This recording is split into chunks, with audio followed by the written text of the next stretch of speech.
నువ్వు చెప్పు వయన్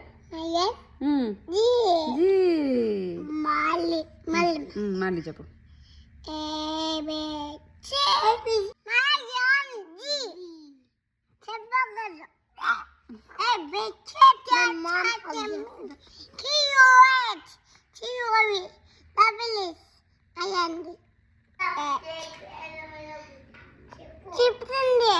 నువ్వు చెప్పు, వాడు చెప్తాడు.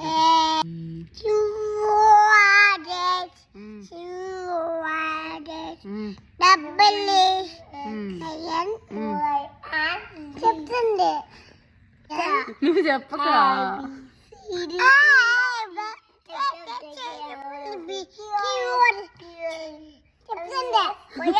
నువ్వు చెప్పక మా చెల్లి చెప్తుంది అంటలే.